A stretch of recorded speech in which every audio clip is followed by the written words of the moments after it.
डर एक एहसास में आपका स्वागत है। इस चैनल पर आपको सुनने को मिलती हैं डरावनी और सच्ची भूतिया कहानियाँ। तो अगर आपको ऐसी ही वीडियोस देखना पसंद है तो हमारे इस चैनल को सब्सक्राइब करना ना भूलें। तो अब बढ़ते हैं आज की कहानी की ओर।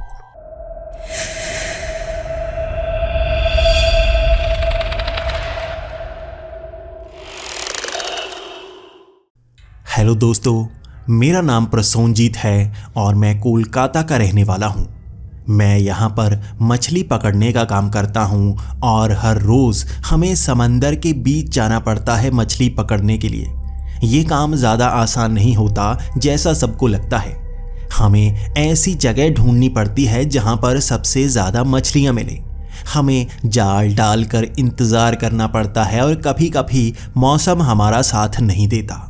हम खाली हाथ जाते हैं, खाली हाथ वापस आ जाते हैं। आखिर बोट का खर्च तो होता ही है, तेल का खर्च तो होता ही है। इतनी दूर जाने में काफ़ी ज़्यादा खर्च हो जाता है और उसके पैसे कभी कभी पूरे नहीं हो पाते। कभी कभी मौसम ही ऐसा होता है कि 1 से लेकर 2 महीने तक हमें कुछ मिलता ही नहीं। उसी महीने में मछलियों का रेट काफ़ी ज़्यादा हो जाता है क्योंकि मछलियाँ पकड़ना सबसे ज़्यादा मुश्किल होता है।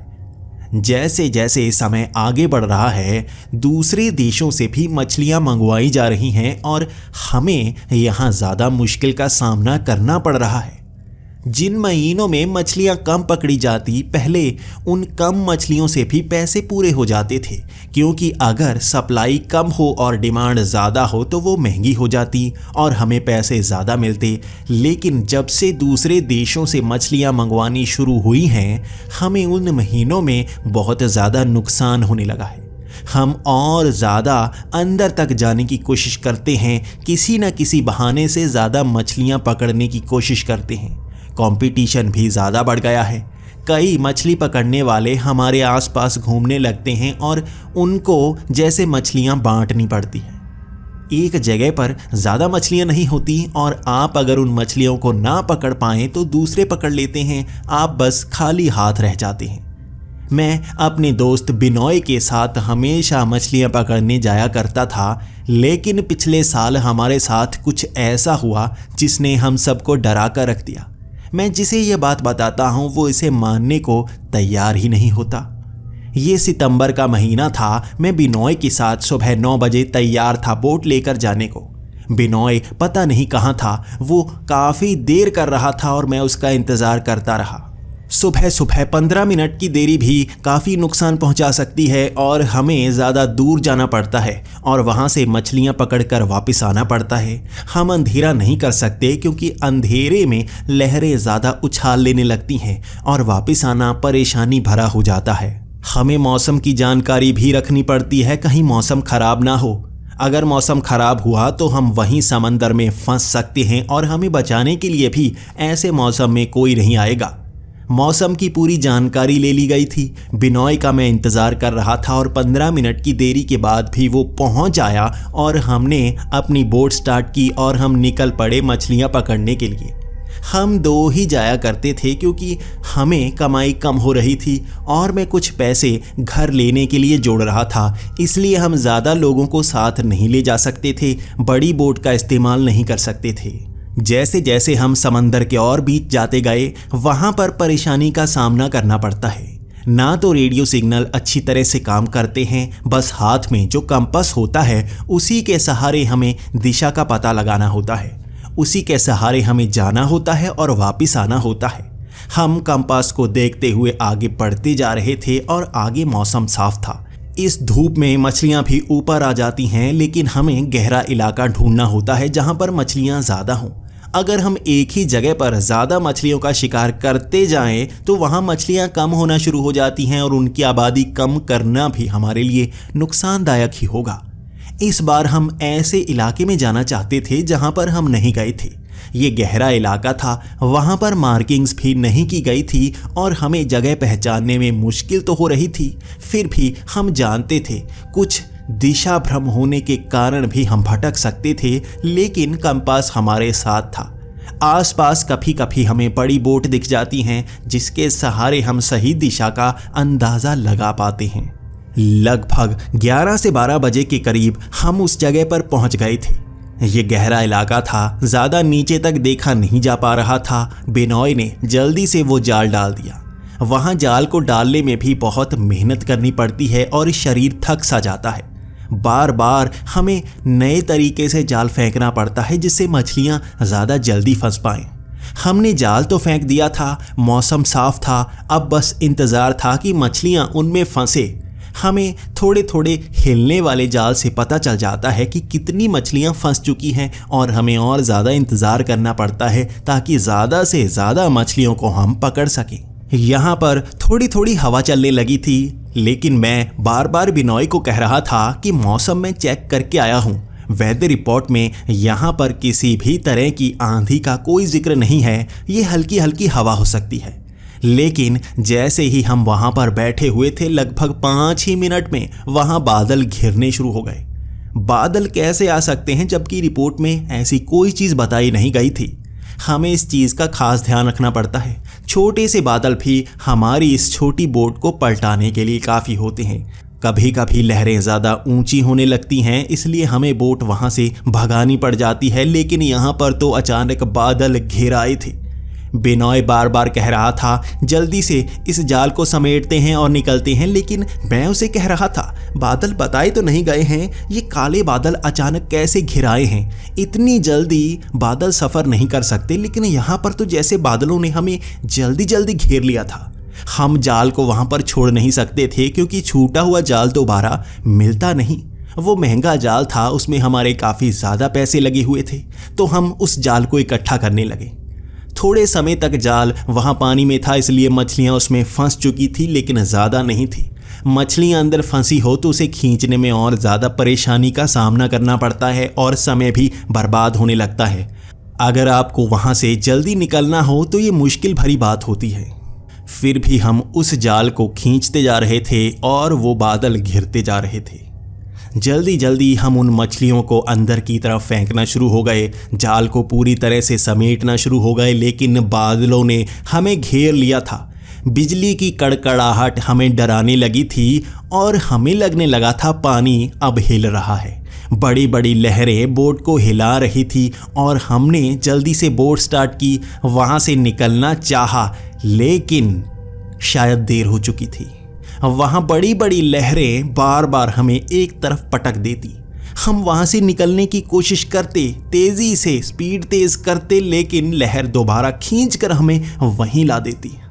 बादलों में हवा काफ़ी तेज़ होती है और वो झोंके की तरह बोट पर आकर टकराती और हमें लगता यहाँ से बचना मुश्किल होगा। वो बादल ज़्यादा घिरते जा रहे थे, वहाँ पर अंधेरा सा होने लगा था।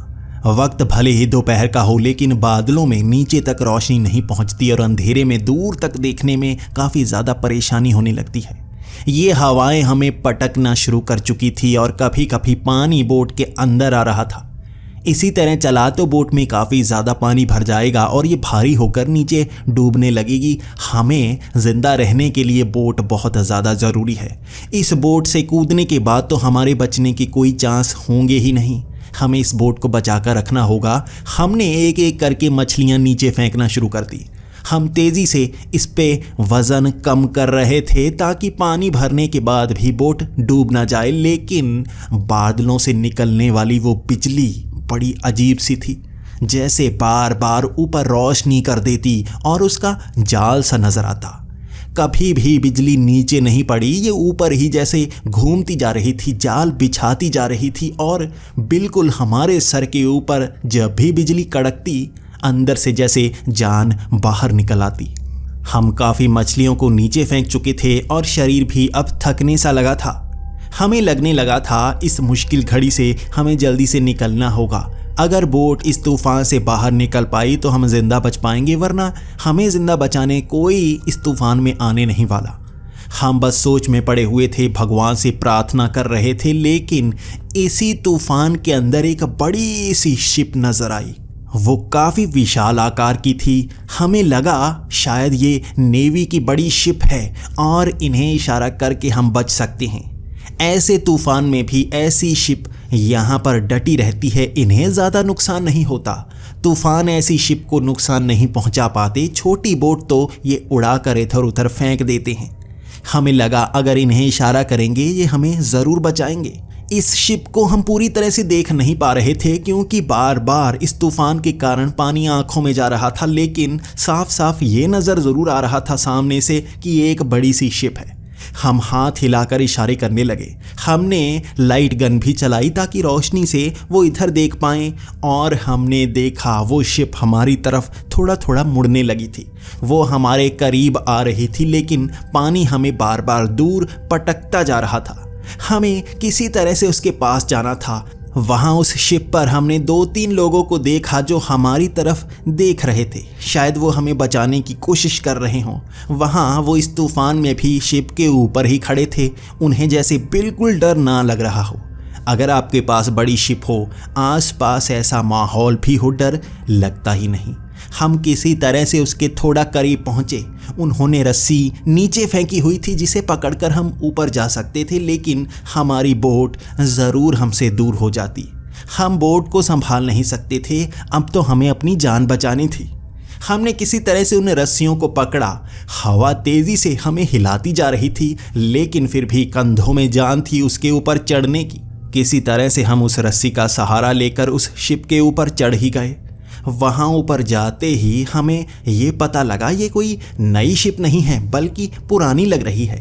ये भारत की शिप भी नहीं लग रही थी, ऐसा लग रहा था किसी और देश से आई हो। पुरानी सी शिप थी जो लकड़ी की भी बनी हुई लग रही थी। वहाँ ऊपर बड़े बड़े अजीब से झंडे लगाए गए थे, लेकिन हमें उसके अंदर जाना था क्योंकि बाहर तूफान हमें धकेलता जा रहा था।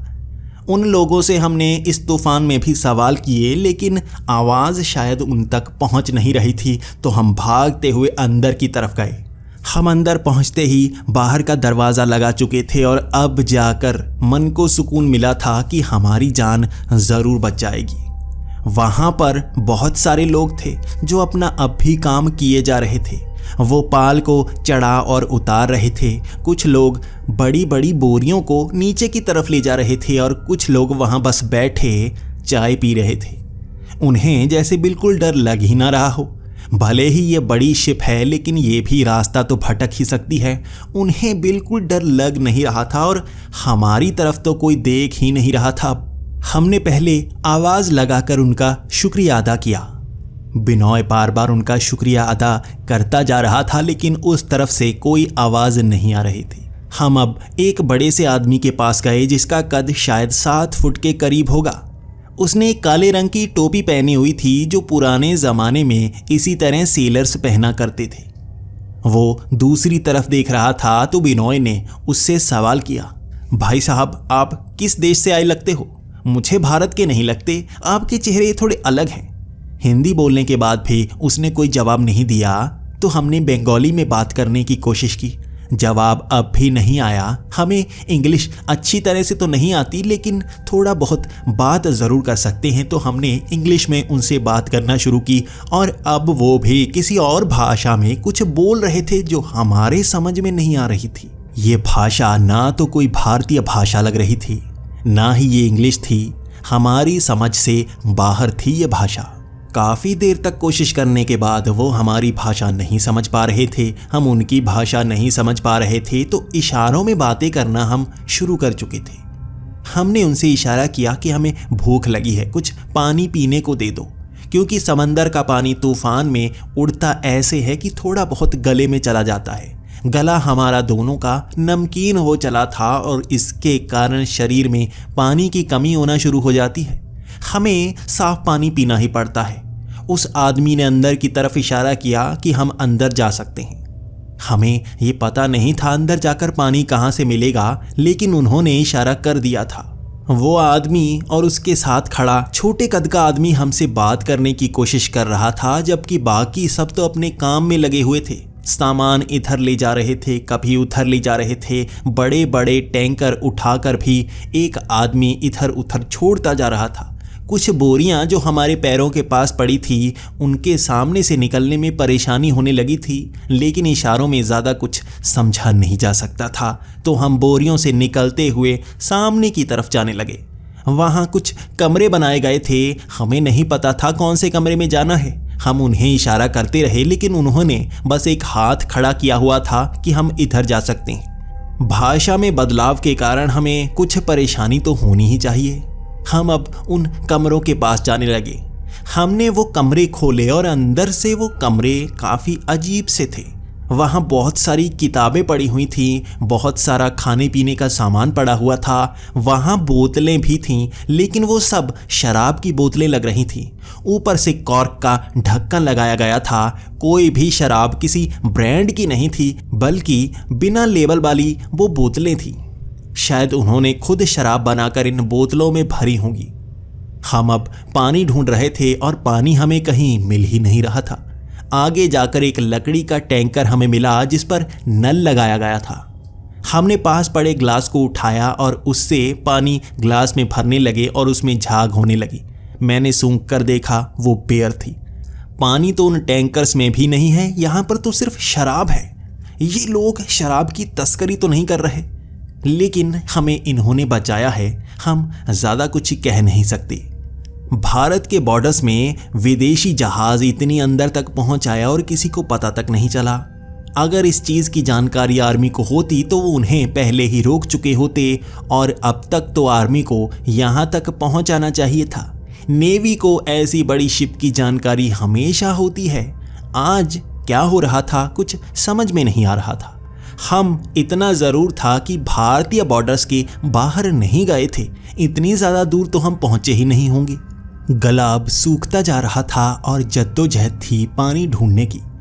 वो लोग तो बस इशारा करते जा रहे थे। आसपास से निकलते हर आदमी से हम पूछने की कोशिश करते कि पानी कहाँ पर है। हम एक ही इशारा करते पानी पीने का और वो हमें अंदर की तरफ इशारा कर देते। वो उन्हीं कंटेनर्स की तरफ इशारा कर रहे थे जिनमें वो शराब भरी हुई थी। शराब की बोतलें पड़ी हुई थी। कुछ लोगों ने उठाकर वो बोतलें हमारे हाथ में रख दी। हमें समझ नहीं आ रही थी कि क्या करें, तो बिनोय ने कहा, कोई बात नहीं, थोड़ी थोड़ी शराब पी लेते हैं। गला तो हमारा सूख ही रहा है, कुछ अंदर तो जाएगा। मैंने भी हामी भर दी और उस शराब को ग्लास में डालकर हम थोड़ी थोड़ी पीने लगे। उसमें मिलाने वाला पानी भी हमें नहीं मिल रहा था, तो हमें नीट ही पीनी पड़ रही थी। और जैसे ही वो शराब गले में गई, उसका स्वाद ही अजीब था। ऐसी शराब तो हमने जिंदगी में कभी नहीं पी थी। वो जैसे शरीर से एक एक बूंद नीचे की तरफ जा रही थी, महसूस हो रही थी। शरीर को जैसे कंपन का एहसास दे रही थी। ये साधारण शराब नहीं है। मैंने बस एक घूंट लिया, उसके बाद उस गिलास को रख दिया। मेरे शरीर में एक झुरझुरी सी फैल रही थी। बिनोय ने भी इशारा किया, ये है क्या चीज़, ये शराब नहीं लगती। तभी वो बड़ी सी शिप जो काफ़ी ज़्यादा हिल रही थी, अब हिलना बंद कर चुकी थी। इसका मतलब तो यही होगा ना कि बाहर तूफान कम हो गया है। हम लगभग आधे घंटे में ही तूफान से बाहर आ गए क्या?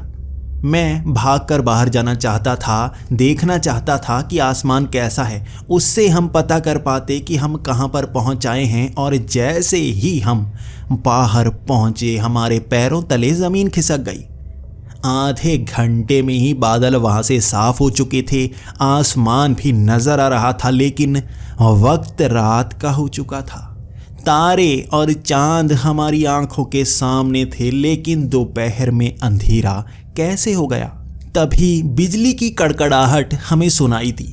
हमारी नज़र पीछे पड़ी। जहाँ से वो शिप आगे की तरफ बढ़ी थी, तो पीछे तूफान ही तूफान था। वो थोड़ा ही दूर था और हम जैसे उस तूफान से बस बाहर ही निकले थे। वहाँ से नज़र आ रहा था, ये जैसे अजीब सा तूफान था। कुछ खास जगह पर गोल से आकार का बना हुआ था, जैसे कुछ अलग ही चीज़ हो। और हमने जब आगे देखा तो आगे एक टापू नज़र आ रहा था। उसे देखकर मन खुश हो गया। हम ज़मीन के करीब थे, हम वहाँ जा सकते थे। हमने तब उनसे पूछना शुरू कर दिया, क्या हम वहाँ पर जा सकते हैं? वहाँ सब लोग अंदर आ चुके थे और बाहर कोई भी खड़ा ही नहीं था। हम बार बार उन्हें इशारा करते रहे, बाहर जाकर देखो तूफान हट चुका है। लेकिन अब सब लोग अंदर आ चुके थे और हमारी तरफ अजीब नज़र से देखे जा रहे थे। हमने अब उनसे इशारा किया कि हम ज़मीन पर जाना चाहते हैं। हमने उस ज़मीन की तरफ इशारा करके कहा कि क्या हम छोटी सी उस बोट को ले जाकर वहाँ जा सकते हैं। इतना कहने के बाद ही उन्होंने एक दूसरे की तरफ देखना शुरू कर दिया। हमने हाथ लगाकर उस बोट की तरफ इशारा किया था और उसके बाद जैसे उनके चेहरे उतर गए, वो अंदर से उस शीशे से हमें देख रहे थे, वो बाहर आना ही नहीं चाहते थे। वो इतने तूफान, इतने तेज पानी में भी बाहर खड़े थे, लेकिन अब जैसे वो बाहर आना ही नहीं चाहते थे। पता नहीं ऐसा क्यों था, लेकिन हमें तो वो बोट लेकर उस ज़मीन पर जाना ही था। पीछे तूफान था, वो फिर से ना आ जाए और इस शिप को खींचता हुआ फिर से समंदर के बीच ले जाए। हम ज़मीन पर पहुंच जाएं तो सेफ फील करेंगे, बाकी ये रात का समय कैसे हो गया है इसकी बात बाद में करेंगे। हमने वो बोट ली, वो पानी में डाली, लेकिन वो लोग अब बाहर आ रहे थे धीरे धीरे चलते हुए। उनके कदम जैसे ही उस दरवाजे से बाहर पड़ रहे थे, हमने देखा वो क्या थे। उनके शरीर से बस कंकाल ही नजर आ रहे थे, उनकी चमड़ी जैसे गायब हो रही थी। चांद की रोशनी में उनका असली शरीर नजर आ रहा था। वो जिंदा इंसान नहीं बल्कि मुर्दे थे और कंकाल चलते हुए नजर आ रहे थे। इस चीज़ ने हमें बहुत ज़्यादा डरा दिया और हम भागते हुए उस बोट पर बैठे, उसके चप्पू चलाने लगे और वो सब लोग शिप के एक तरफ आ गए थे। लाशें हमें ताक रही थी, जिनकी आंखें तक नहीं थी, बस खोपड़ी नज़र आ रही थी। हम उनसे दूर जाना चाहते थे, हम ज़मीन पर जाना चाहते थे। तूफान से ज़्यादा डर अब इस शिप से लगने लगा था। हमने तेज़ी से चप्पू चलाए। पीछे उस तूफान से आ रही लहरें हमें आसानी से आगे ले जा रही थी और हम उस मैदान तक पहुंचने को आ चुके थे। ये कोई टापू लग रहा था जहां पर दूर तक देखा नहीं जा सकता था, लेकिन पास के उन पेड़ों को देखा जा सकता था। अगर तूफान ज़्यादा बढ़ गया तो यहाँ छिपा जा सकता है बड़ी आसानी से, लेकिन वो मुर्दे यकीनन ज़मीन पर नहीं आना चाहेंगे। हम जल्दी जल्दी उस बीच तक पहुँचे, वहाँ पर बोट लगाई और मिट्टी में पहुँचते ही सांस में सांस आई। दूर खड़ी वो शिप जैसे जमी हुई थी, वो थोड़ी थोड़ी उस तूफान में पीछे की तरफ जा रही थी। हम भी उनसे बचना चाहते थे, लेकिन क्या हम सच में उनसे बच पाए थे? उस समय हमें ये पता नहीं चला था। धीरे धीरे वो शिप पीछे उस तूफान में कहीं गायब हो गई और धीरे धीरे वो तूफान भी गायब हो गया। हम देख रहे थे जैसे जैसे वो तूफान दूर जा रहा था, आसमान से वो काली रोशनी भी हटती जा रही थी। जैसे दोबारा दिन होता जा रहा था, किसी ने जैसे कपड़ा टांग रखा हो आसमान पर, उसे खींच रहा हो और ऊपर साफ साफ आसमान नजर आ रहा था। दिन था जिसे ढका गया था। यहाँ पूरा दिन हो गया था। हमें लगा एक शाप से जैसे हम दूर आ गए हों। हमने कई कहानियाँ सुनी हैं, समंदर में पुरानी शिप अब भी घूमती हैं जो किसी ज़माने में समय भंवर में फंस गई। वो लोग अमर ही हो गए, लेकिन इस तरह से मुर्दों के रूप में। आज भी किसी किसी को नज़र आती हैं वो। हमने अपनी आँखों से देखी थी। पहले हम यकीन नहीं किया करते थे। हमें ये लगता था लोग फेमस होने के लिए झूठ बोलते हैं, उनकी बात पर कोई यकीन नहीं करता। खुद देखने के बाद आज यकीन हो गया था और हम अब रेत पर आगे की तरफ टापू पर बढ़ रहे थे और सामने हमें पेड़ नजर आने लगे, लेकिन उन पेड़ों से काफ़ी पीछे बड़े बड़े पर्वत नजर आ रहे थे जिन पर बर्फ पड़ी हुई थी। इन पेड़ों पर भी कोई पत्ता नहीं था, जैसे हर पेड़ सड़ चुका हो। ये काले रंग के हो गए थे। एक पेड़ के पास जाकर उसे हाथ लगाकर देखा था, उस पर जैसे चिकनाई आई हुई थी, जैसे हर पेड़ मरा हुआ हो। उस जंगल में हम बहुत आगे तक बढ़े थे, हर चीज़ मरी हुई थी। वहाँ कंकाल पड़े थे, लाशें पड़ी थी, वो भी सड़ी हुई। कुछ भी जिंदा नजर आ ही नहीं रहा था। आगे बढ़ते गए, सूखे हुए पत्ते, काले रंग के सड़े हुए पेड़, वहाँ पर कोई आवाज़ तक नहीं थी किसी चिड़िया की। वो मरे हुए पेड़ों का जंगल तो खत्म होने का नाम नहीं ले रहा था और काफ़ी आगे जाने के बाद अजीब अजीब सी आवाज़ें सुनाई देने लगी, जैसे किसी जानवर के रोने की तो कभी औरतों के रोने की। वो आवाज़ तीखी सी थी लेकिन हमें डरा रही थी। हम उन आवाज़ों की तरफ बढ़ने लगे लेकिन कभी भी उस आवाज़ के असली सोर्स तक पहुंच ही नहीं पाते। कानों में वो आवाज़ें गूंजती रहती। इस बड़े से जंगल में बहुत बड़ी गूंज सी भी थी जो कानों को चीर रही थी। अजीब आवाज़, जैसे भूकंप आ रहा हो। धरती से वो आवाज़ ऊपर की तरफ उठ रही हो। हमारे कदम आगे बढ़ रहे थे। वहाँ दलदल का पानी इतना ज़्यादा काला था जैसे वो तेल हो। हम उसमें पैर रखते उस काली पानी के नीचे तक देखने में मुश्किल हो रही थी, लेकिन पैर बाहर निकालते ही जैसे वो ज़रा भी छूता ही नहीं। बिल्कुल ऐसा महसूस ही नहीं होता कि पैर पर ज़रा भी वो काला पानी लग रहा हो, बस पास से निकल जाता। ये जगह कैसी थी जिसे समझना बहुत मुश्किल था। और आगे कोई चलता हुआ नजर आया हमें। ये कोई काले कपड़े पहने एक तरफ चले जा रहा था। आखिर हमें कोई नजर तो आया। हम भागते हुए उसके पास गए। जैसे जैसे उसके करीब जाते जा रहे थे वो धुंधला धुंधला सा होता जा रहा था। जब काफी करीब पहुंचे उसे आवाज लगाई। वो मुड़ा तो वो सिर्फ कपड़ा था। उसके अंदर कौन था वो नजर नहीं आया हमें। इस चीज ने इतना डराया कि वहां से हम भागना शुरू हो गए। हम दूसरी तरफ उस पहाड़ पर चढ़ना चाहते थे, उस तरफ भाग कर जाना चाहते थे। बस एक ही चीज थी जो वहां सुंदर नजर आ रही थी, वो थे वो सफेद बर्फ से ढके हुए पर्वत। अब आसपास हमें अजीब अजीब लोग नजर आते। कुछ तो धुंधले से दिखते तो कुछ काली परछाइयों की तरह दिखते। कुछ कंकाल चलते हुए देखे हमने तो कुछ लाशें कटे फटे मांस के साथ ही वहां से गुजर रहे थे। कुछ उड़ते हुए जिनकी टांगे ही नहीं थी, हवा में उड़ते हुए निकल जाते। उस पर्वत की तरफ वो जाते जैसे समंदर से प्रेत आ रहे हों अंदर इस टापू की तरफ, और उस पर्वत की तरफ सीधे चले जा रहे हों। उस पर्वत का शिखर भी नजर नहीं आ रहा था, जैसे बादलों से भी ऊपर हो। ऐसा पर्वत मैंने भी जिंदगी में कभी नहीं देखा जो बादलों के भी ऊपर पहुंच जाता हो। उसी तरफ जा रहे थे और पास से जब भी वो प्रेत निकलते जैसे सांस सी रुक जाती। बिल्कुल शरीर के अंदर सांस खींच ही नहीं होती। लगभग रात के 8 बजे तक चलते रहे थे हम। अंधेरा होने को आ गया था। ना भूख लग रही थी ना प्यास लग रही थी। हमें अपने लक्ष्य तक पहुंचना था। कहाँ गए थे हम? ये भारत का कौन सा हिस्सा है या हमारे किस पड़ोसी देश का हिस्सा है, हमें जानना था। यहाँ पुलिस आ जाए, आर्मी आ जाए, कोई हमें पकड़ ले ताकि हम अपने लोगों तक तो पहुंच पाएं। यहाँ प्रेतों के बीच बहुत ज़्यादा डर लग रहा था। ऐसा लग रहा था अभी मर जाएंगे और ये हमें भी अपने साथ ले जाएंगे। उन पेड़ों से आगे कुछ रोशनी सी निकल रही थी। ऐसा लग रहा था कोई सोर्स होगा रोशनी का, या किसी ने आग जला रखी होगी, वो भी बहुत ज़्यादा।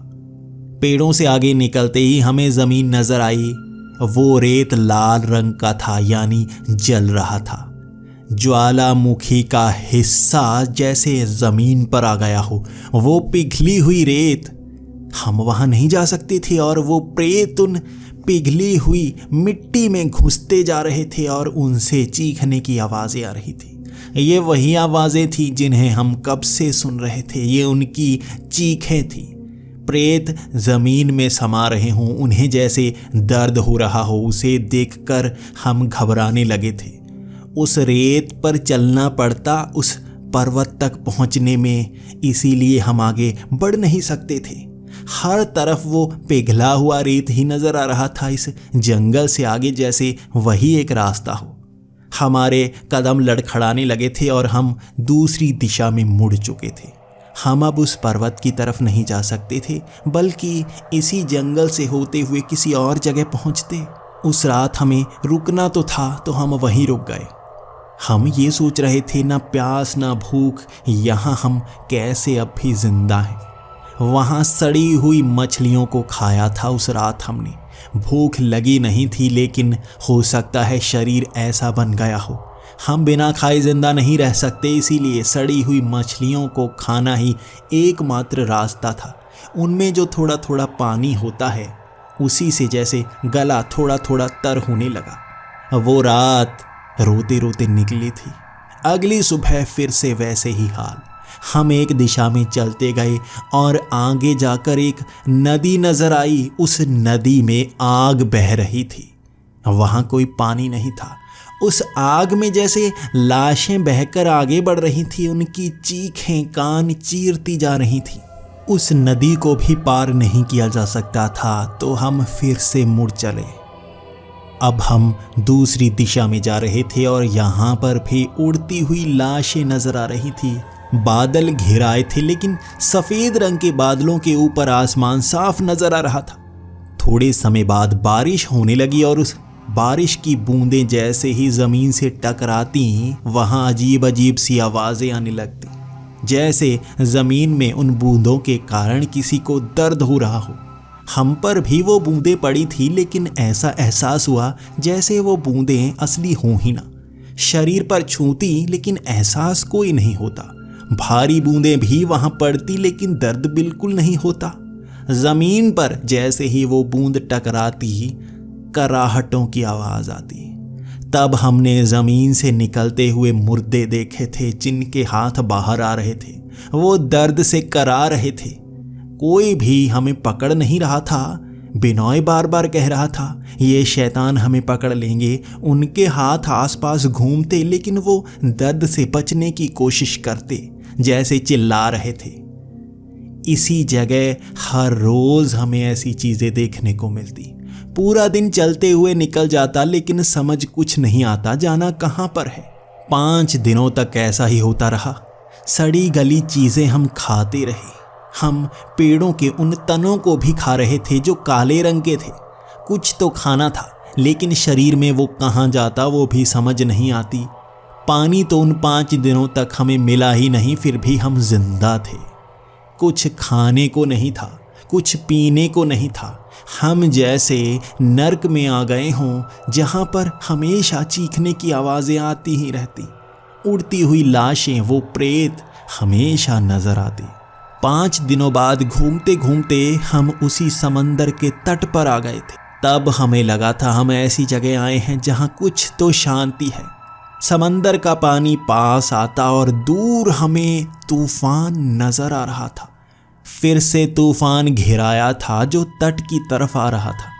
हमें अब कुछ डर नहीं लग रहा था। 5 दिनों तक इतने प्रेत, इतने भूत, इतनी लाशें देखी थीं कि हमें डर लगना ही बंद हो चुका था। तूफान 5 ही मिनट में घिर आया और दूर से आती हुई वही मुर्दों की शिप नजर आई थी। हमारी वो बोट अब भी समंदर के किनारे ही खड़ी थी। बिनॉय मेरी तरफ काफी देर तक देखता रहा। वो कहना चाहता था कि यहाँ पर भी जिंदा रहना मुश्किल होगा। ऐसी जगह से दूर जाना ही अच्छा होगा। हम दोबारा उस शिप पर चलते हैं। शायद वो कहीं ना कहीं ले जाए हमें, जहाँ पर हमारी दुनिया हो। हम उस बोट को चप्पू के सहारे चला रहे थे और वो हवाएं धकेल कर जैसे दोबारा हमें उसी बीच पर ले जाना चाहती हों।